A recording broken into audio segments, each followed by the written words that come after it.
Pour cette 8e soirée de la brigade cachée, Dany a affronté Alban, éliminé de Top Chef ce mercredi 26 avril. Des retrouvailles au goût amer pour l'ancien bleu, bien décidé à ne pas sortir une deuxième fois. Alors, qui s'est sorti de ce terrible duel? Télé Loisirs fait le point sur cet épisode riche en émotions. Grand écart cette semaine dans Top Chef. Après nous avoir embarqués au crayon pour une cuisine de palace, le concours culinaire de M6 fait la part belle aux grandes tablées familiales et à leurs plats conviviaux. Pour la première épreuve, c'est le chef Michel Roth qui les a mis au défi sur un produit phare de notre quotidien, les pâtes. Mais avant d'être jugé par le chef meilleur ouvrier de France, les assiettes ont été scrutées par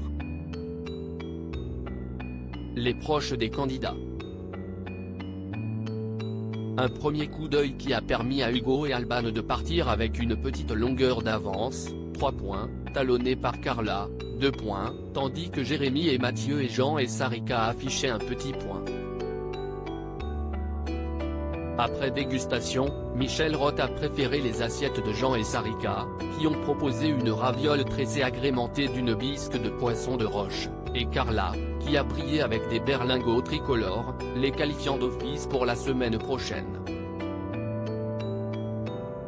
Top Chef 2023, qui a été éliminé du concours de M6 ce mercredi 26 avril, c'est donc la brigade orange, constituée de Mathieu et Jérémy, et une partie de la brigade bleue, avec Hugo et Alban, qui se sont frottés à la dure loi de l'épreuve éliminatoire. Le pâtissier Julien Dugour leur a demandé de réaliser une tarte salée ou sucrée sans pâte. Et s'il y en a un qui s'est démarqué sur cet exercice, c'est Jérémy. Le quadragénaire a bouleversé le chef pâtissier installé sur la Côte d'Azur avec sa tarte aux champignons sur un lit de pommes de terre croustillantes façon rösti.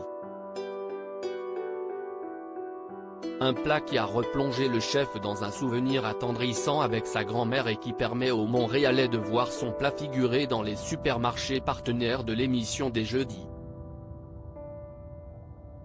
Autre candidat à s'être démarqué sur cette épreuve, Hugo, qui se qualifie ainsi pour la suite du concours grâce à une tourte végétale impeccablement maîtrisée. Après dégustation à l'aveugle, Glenn Viel a décidé de sauver l'assiette de Mathieu, qui reste donc dans sa brigade orange, provoquant ainsi l'élimination d'Alban. La brigade cachée de Top Chef, qui a été sauvée par Hélène Darroze dans l'épisode 8, c'est rebosté comme jamais qu'Alban devrait s'est relancé dans ce concours parallèle orchestré par Hélène Darroze. Elle y a retrouvé celui qu'elle avait éliminé de Top Chef quelques semaines plus tôt, Dany, qui est lui-même déjà venu à bout de cet adversaire. Leur objectif ? Faire fondre Hélène Darroze, et son acolyte du jour son cousin Jean-Charles, avec un dessert. Alban a choisi de bousculer complètement le jury avec un tiramisu à l'anchois. Pour la partie technique, elle a également réalisé une tuile glacée qui a disparu sous un jus au cassis et à la mûre. Très perturbés par ce dessert, les deux jurés ont adressé beaucoup d'éloges à la jeune chef de 23 ans. De quoi inquiéter celui qui possède les manchettes rouges tout au long de l'épreuve.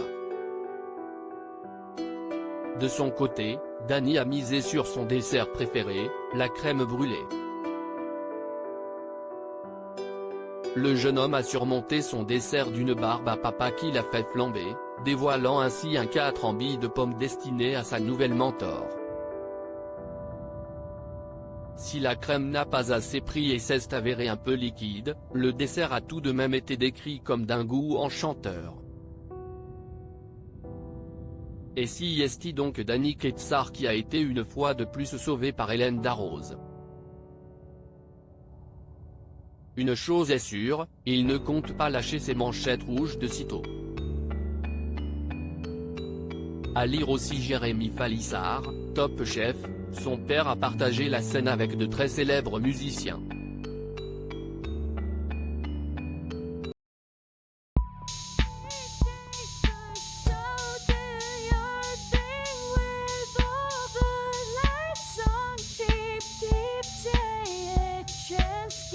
Keep taking a chance. You can